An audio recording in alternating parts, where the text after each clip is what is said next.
Yo, what's up mga lods? Ngayon naman, meron tayong panibagong project. Yan, nakikita nyo naman. Oh. Honda TMX 155 siya. Gawin nating classic. Bali, medyo dugong at magastos na gawaan to. Pakita ko na muna sa inyo kung anong gagawin natin. Una natin gagawin, i-align lang natin yung chassis niya. Yan. I-align natin yan. Medyo di siya pantay kasi pinang-tricycle to. Ngayon, ang gagawin natin, gawin ulit natin siyang single pero classic na. Ayan. Medyo mahirap nga lang kung ano kasi dapat maganda yung pakadalin ng welding nito para yung pundasyon niya. Kailangan kasi lalagyan ko ito ng angkasan din. Kaya kailangan matibay talaga yung paka-welding.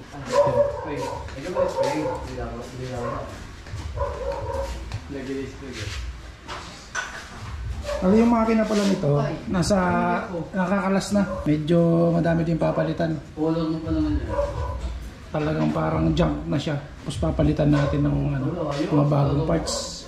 Ngayon, meron na tayong gas tank, tsaka seat. Yun na lang yung natin. Yun na muna yung uunahin natin i-forma. Ay, simulan na natin yung gawaan. Yan. Yung sukat-sukat na. Hi naman sa video! Oy! Ayan, titira na natin yung chassis. Yan naman bibili ng mga pyesa yun. Ayan, nakatilaw na yan. Yan. Ito naman yung mag-assemble. nakilak tagabili. Yan mag-assemble yan. Wala yung isa eh. Nag-uugas pa ata. Nandyan ba? Nagawa pa ata eh. Biyak design dito para bumpunan galit. Medyo sinusukatan na. Ginagamitan na ng mga malamat na formula. Ayan. Tabingi talaga kasi siya. Kung papansinin niyo. Ayan. Kitang kita sa ano. Katalawin dito yun. Tignan niyo yung kung gaano siya katabingi. Ano pang tricycle. Kalahati lang yan kuya Onad ah. Yung hanggang dito lang. Basta hanggang maano siya mapalo na. Dito. Yan hanggang dyan. Tapos yung isa naman. Pati dito, bibiyak ang rin. Oo. Dito lang at ang biyak mo yan. Tingnan. Dito, dito palo eh. Tingnan mo kung ano. Ayo, tama. Dito biyak. Dito yung bawas naman. Dito yung bawas. Kasi papaganunin mo eh. Oo, pwede. Dito yung bawas mo. Tapos papaganunin mo naman. Ito papaganunin mo. Unahin mo na siguro to. Oo. Yan. Papantayin natin yan. Kasi nila ilan.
Ayan mga lods, nakabili na pala tayo ng tangke, tsaka upuan, ng seat, classic seat. Ayan, bili tayo ng tangke. Shoutout pala kay Dalisay. Nakalimutan ko yung number na basta Dalisay number something na gano'n na nasa Shopee. Nag-inquire ako sa marketplace, sa Facebook. Tapos pina-order na lang ako sa Shopee para dire-diretso na yung wala nang delivery. Tapos cash on delivery pa. Ayan. Nabili ko ng 2199 nata. Kalimutan ko na basta 2,100 something siya. Tapos itong seat naman, ito hindi sa kanya eh. Hindi ko nakita kasi yung ganitong design sa kanya eh. Sold out na yung lang nakita ko. Nakalimutan ko yung yung shop ng binilhan ko, pero sa Shopee din to. Ayan. Classic seat. Ang brat style. Ayan. Kita nyo, meron na tayong tangke, meron na tayong classic seat. So ngayon ang gagawin naman na natin, try na nating ikabit siya, isukat dun sa sa TMX natin, tapos yung itong upuan. Pero itong upuan, try natin kung magagawa ng U-bend. Medyo gabi na kasi, baka i-forma lang, pero yung tangke, na natin na maikabit na siya. Kasi ito, tsaka na lang yung U-bend niya sa susunod na part. Yun, tara ikabit na natin yung yung gas tank. Tapos ito. Update lang mga lods, pinaporma na natin. Naabangan ng dito, nalagyan ng abang, nalagyan ng yung sabitan ng para maikabit itong gas tank. So dito naman.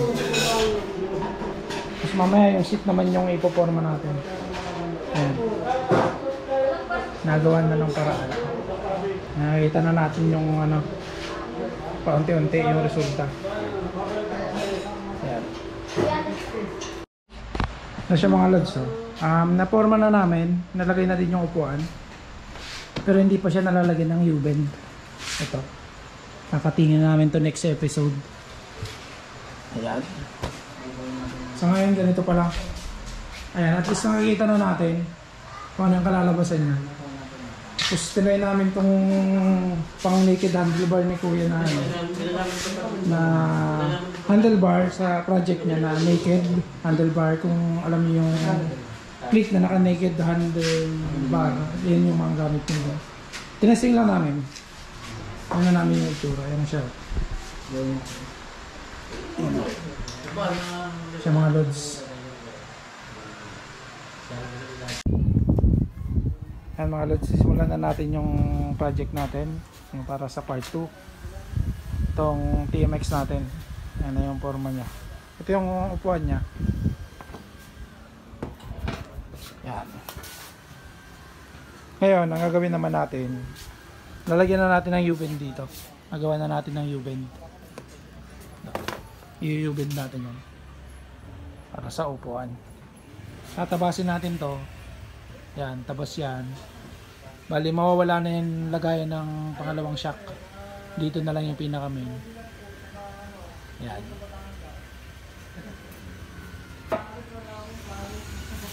Tapos, tingnan natin kung magagawa din yung swing arm. I-extend din natin. Ayan. Bali, yan na muna gagawin natin kasi medyo madami pang gagawin dito. Hindi natin kagad tatapos.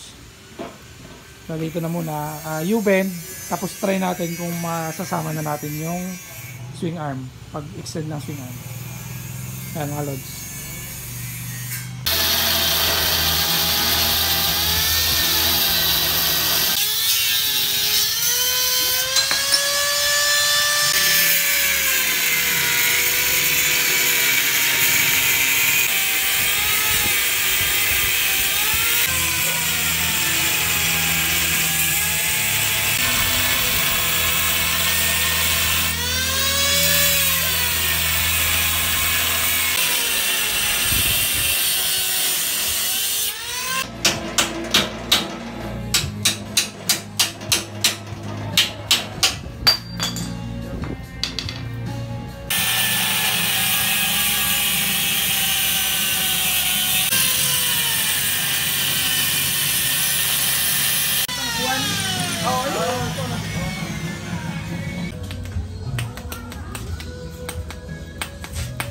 Yan muna, nilagyan na para hindi ma-disalign yung Para hindi ma-disalign yung ano niya. Paano ba yan? Yung swing arm pag kinat dito. Kasi puputulin yan eh. Lulugtungan natin. May kabilaan. Para pag tayo niya, kasi umuuga. Hindi niya pa sigurado lang na hindi siya mag-iiba yung ano. Para pag binalik ulit natin, pag dinugtungan na natin, hindi mag-iba yung ano niya. Yung angle niya. Yan, dito puputulan namin dito. Tapos yan, i-extend natin. I-extend kasi natin itong swing arm natin. Meron talaga siyang Ayan. ring. Ito.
At yan, drop mo sa akin yung ano mo ha, para makapag-bura ka na. Okay.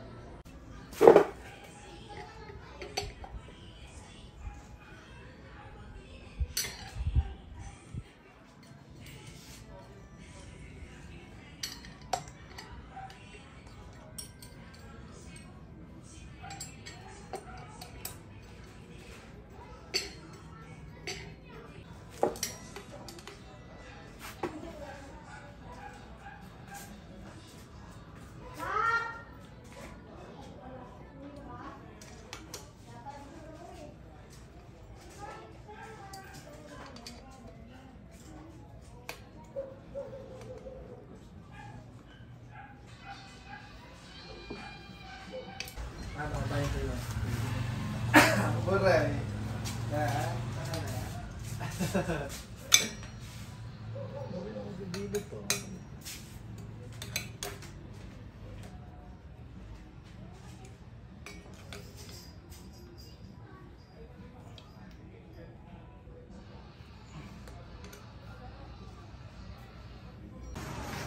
mga lods, ito na pala yung mga nagawa. Nagawa na natin yung disc brake conversion. Lagyan na din ng mga ano yan, ng mga spacer. successful naman yung conversion natin. Ito, tinap lang yan. Pero hindi pa tapos yan. Nagano kami dito ng ano, convert din namin yung disc brake, ay yung pump ng ano, ayan. Convert namin. Tapos ito. Disc brake sa likod. Pinturahan na lang. Tapos lagay ng battery dito. Buha lang kami ng ano. Okay na din. Tapos konting linis ng mga mga winelding. Linis na lang yan. Tapos pintura. May mga iba pang gagawin dyan, pero baka ang isunod ko na yung pintura na. Ayan siya mga lods.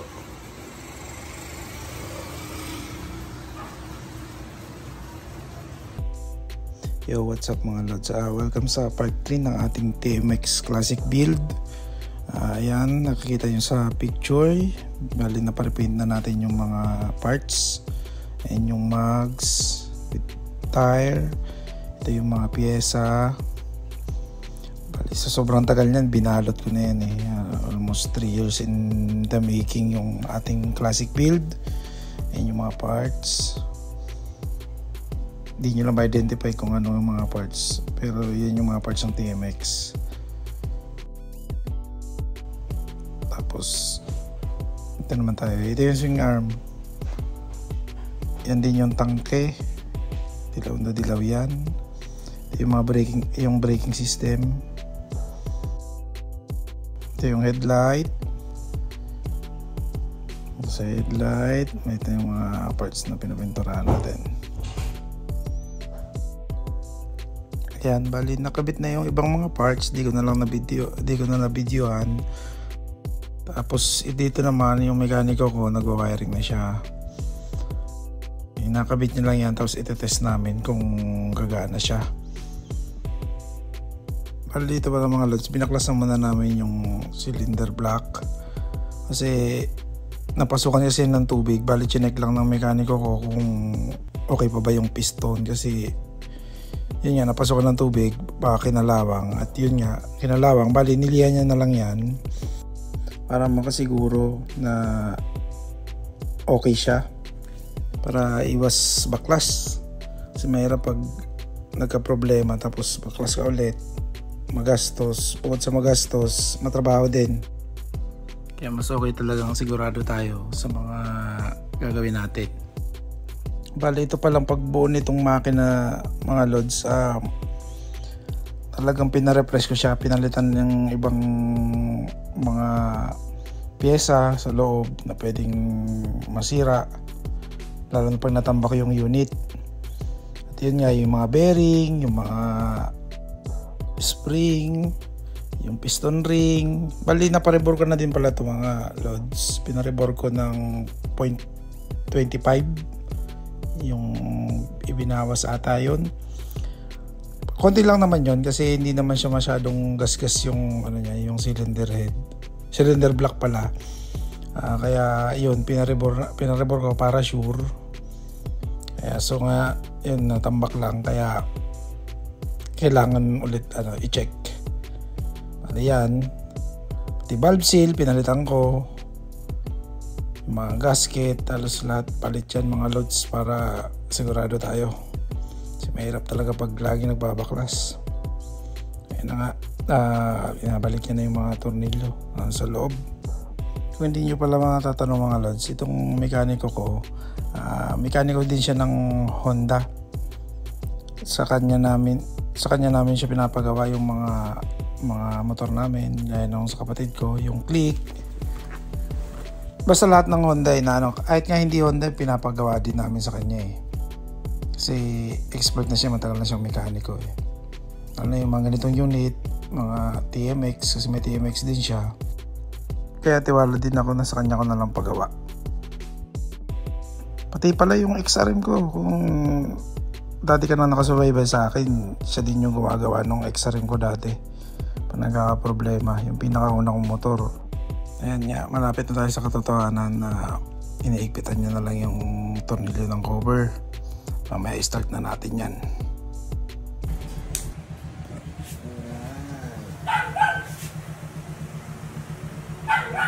Oh my God.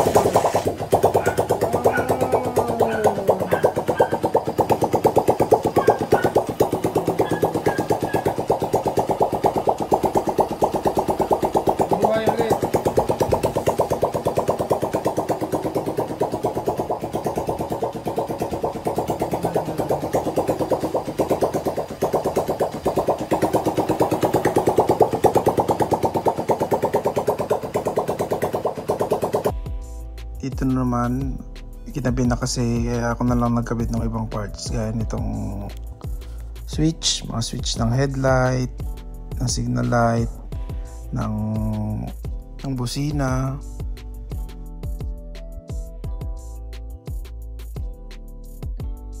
Dito test na natin yan ng ganyan. Tapos dito naman in-install ko na din yung yung clutch lever. Yan, ang ginamit ko pala dyan RCB, yung universal. Kinabit ko na din yung brake master, RCB din yan. Yan, set ko siya, nabili. Konting sipat.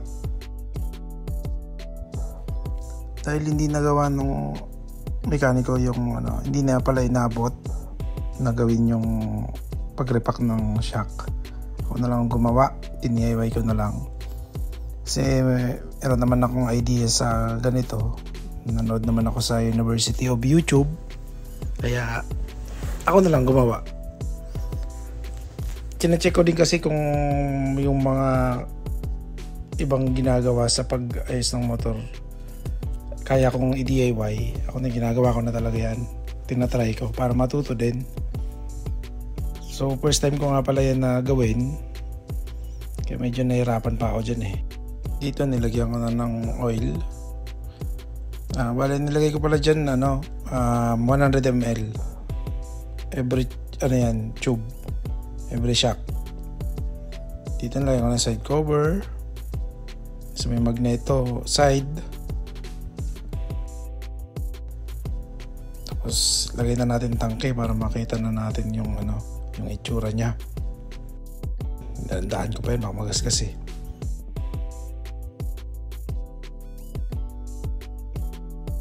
Tamang higpit lang nung mga tornilyo. Lagay ko na din yung upuan. Yan, nakikita na natin. Malapit na mabuo. Ayan na.